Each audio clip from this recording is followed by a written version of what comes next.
I think we could do that for a while. Right? Thank you so much. That was wonderful. Man, what a great... I told you we had a great music team. So, Love is My Religion, that's the title of our talk for the day. And I thought to myself, well, that's kind of interesting because we get to believe things sometimes that someone may say to us or take offense sometimes to something we might hear. So with that in mind, I've got a story for you. This may or may not be true.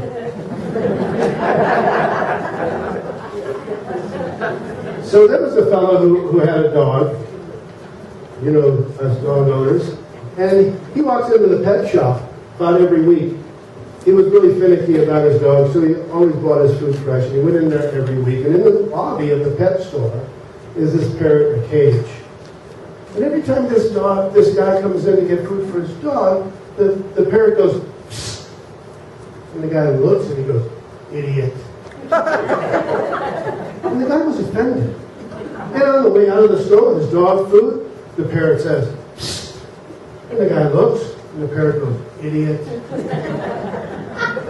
He comes back next week, same thing. Following week, same thing. He's had it. He goes to the store manager and he says, well, you know, every time I come in here, and I'm a good customer, this parrot goes, psst. And when I look, the parrot calls me an idiot. Coming into the store, going out of the store, over and over again. This has been going on for weeks. The manager said, I'm so sorry. We're going to fix this right away. I'm going to have a talking to that parrot, and that'll never happen again. I promise you. So feeling a little bit empowered by getting to the store manager, the man can't wait to go to the pet store again. And he goes to the pet store and he walks in, and the parrot says, psst. And the guy looks at the parrot and says, what? And the parrot says, you know.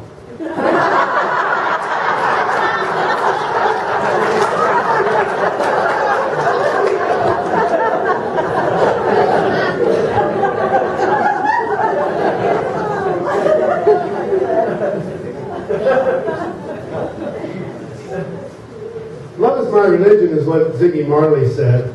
And, you know, many of you know Bob Marley or Ziggy Marley, and many of us grew up with that music. And you know, there's a lot to be said about that. Love being a religion is kind of an important piece to break down this whole concept of the idea of what it's like to live and move and have our being in God as we process through the world and through our lives.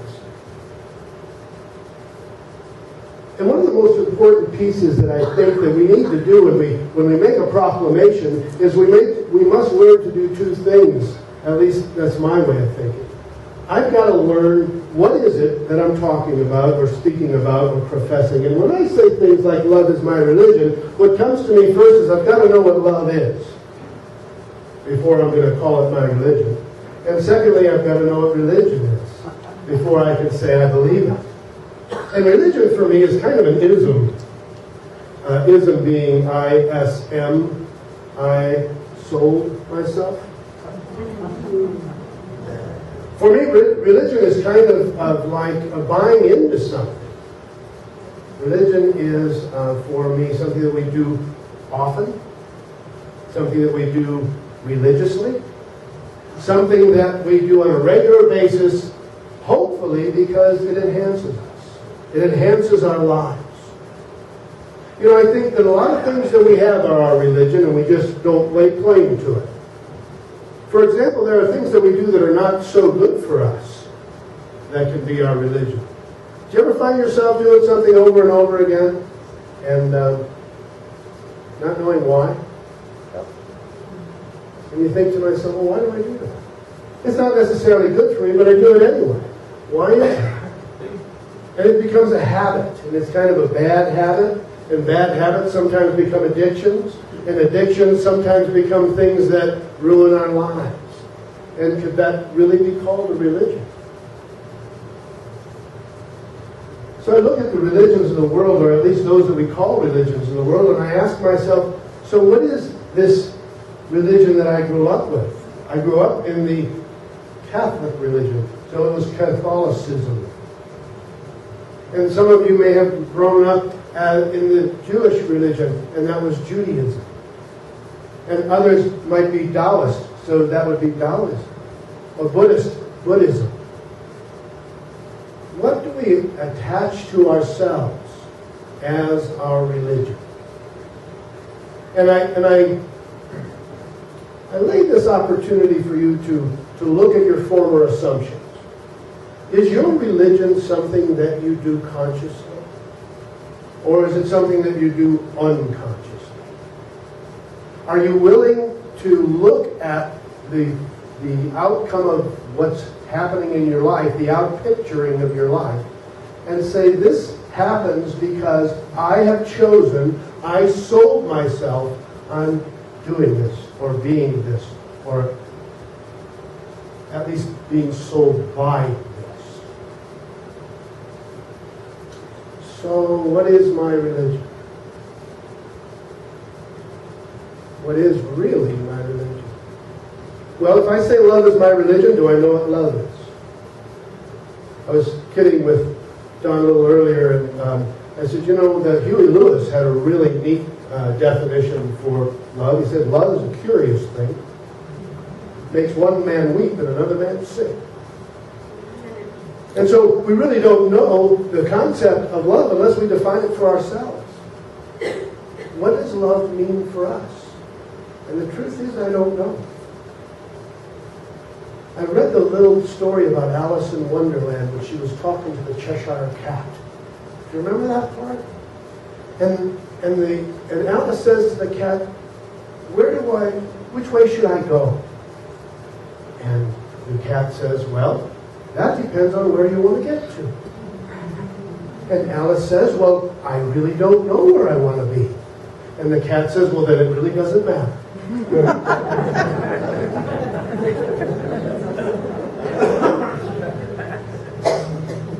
And I look at those things and I say, wow, that's interesting stuff. Doesn't matter what I experience, what I do, how I progress through life. And I find out that I need to make some decisions for myself, as we all do. And the first thing that I want to make a decision about is, am I responsible for where I am? And I see a lot of you shaking your head. I am responsible for where I am. And some of you are saying, well, no, I don't know if I buy that. You know, is a child who's born with an affliction responsible for that affliction? And you notice that was one of the questions they asked Jesus, the Master. What do you think? Have you ever thought about that? Because one of the most important pieces of finding a spiritual path in life is finding out where you are. And from there, you can move down the path of where you want to be or what feels right for you. There's a quote that's used often by Charles Fillmore, who is the co-founder of the Unity Movement. And he defined love as the harmonizing force in the universe. And it takes it to a whole nother level of understanding of the concept of love. Because he didn't define love as a feeling necessarily, although we do have feelings of love. He talked about it as a force, a harmonizing force in the universe. And we look at some of those old ancient religions and we hear words like Om. Om. Do you know that word, Om? How many of you remember the Moody Blues? Oh, yeah. In Search of the Lost Chord. Om. It's the vibrational pattern of the universe, or so they say. It's the depth of the sound that harmonizes with all other sounds. Can you see that as love?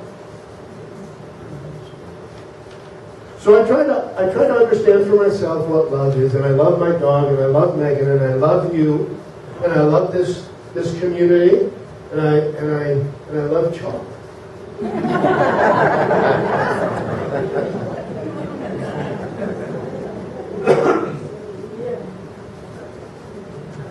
Chocolate makes me feel harmonious.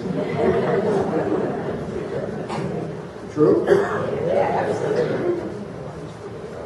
I love taking walks in the woods, and I love taking walks by the lake, and I find out that the truth is that I don't love those things at all. I just enjoy the way I feel when I'm doing it. I like the way my mouth feels when I have chocolate in it. Really doesn't mean I love anything about chocolate. It just means that I like the taste. And I may or may not like what it does to my body depending on which survey you read on which week. Because I've always been the kind of person that takes things to an extreme. So if 1 cup of coffee a day is good for me, think what 10 will do.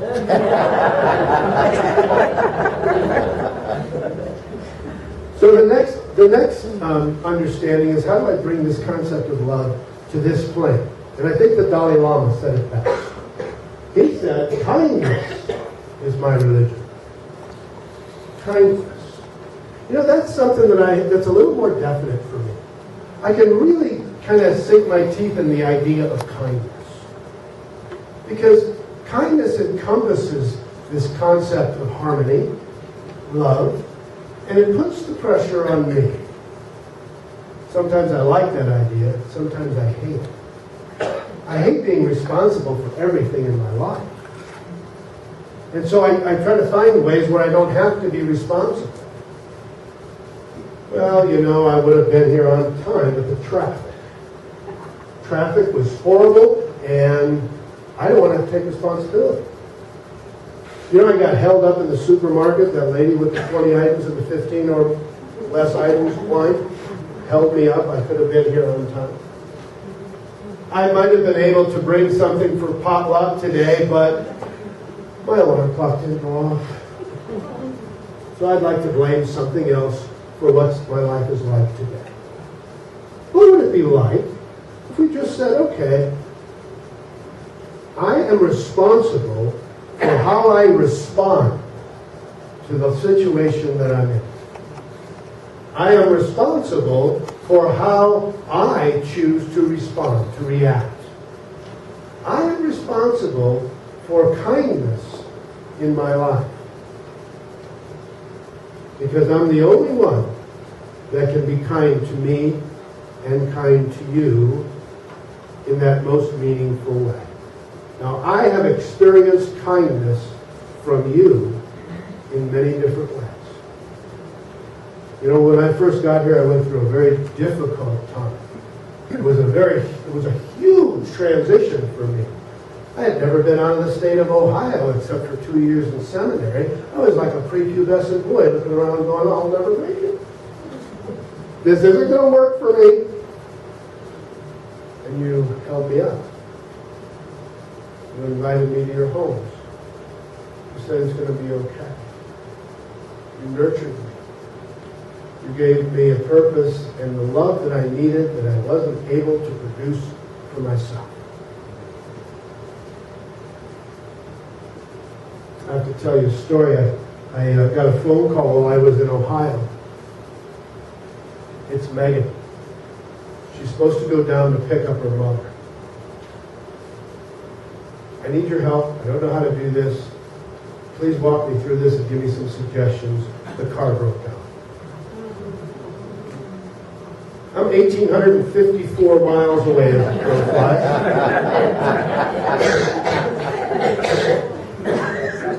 And I don't know what to do.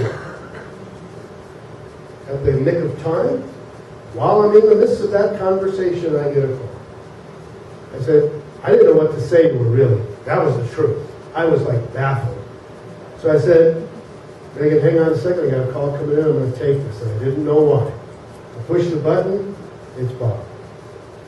Hey, I'm back in town. Hey, I'm out of town. What's going on? I don't know. Megan's car broke down. Can she get to the hospital? Well, sure. She can use my car. Wow. How does that kind of kindness just come pouring out from people who are in my life? That's kindness. And it goes beyond just one person doing something nice for another. There's a synchronicity to it. There's a harmony to it. When I need to go and create a new place, a new opportunity for those who I perceive as less fortunate, there's always that supporting cast that comes together in my favor. One of my Unity ministers used to say, the universe is conspiring in your favor all the time. So kindness for me works very well with love. A little bit different, a little more personal, and a way that we can work in our own lives and watch another law of attraction unfold. One of the other laws of attraction is that which you put out into the universe comes back to you. Well, here's this other one.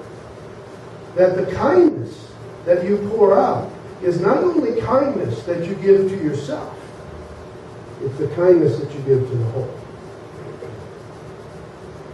Every time I catch myself in an act of kindness, it makes me feel good. Did you ever see the bumper sticker, random acts of kindness? Try it baffles them. People wonder, what the heck is going on here? Who are you doing such a nice thing for me? And you get that glow in your heart, and if nothing else comes to you, the very act is worth it.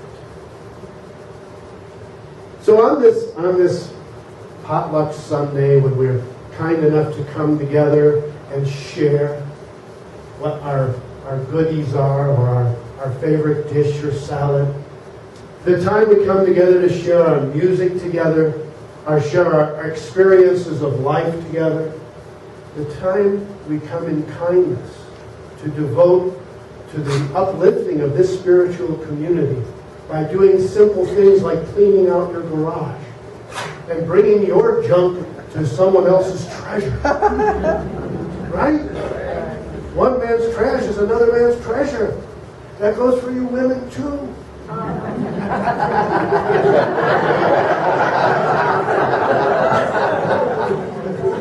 And if, ladies, I gotta tell you, if you want new wardrobe, you must vacate the closet. Because when you create a vacuum, nature feels that and abhors it and brings new stuff. It's true. So I'm going to ask you this week, not that you don't already, but I'm going to ask you this week to consciously keep that opportunity for kindness in the forefront of your mind. And just make a mental note if it doesn't help. Make a mental note and find out if the studies that I've been reading are true, that when you actually go out of your way to be kind, you feel better. Not just emotionally or psychologically, but physically, you feel better. They say, they say that your blood pressure goes down. They say that your headaches could go away. They say that there's an opportunity for you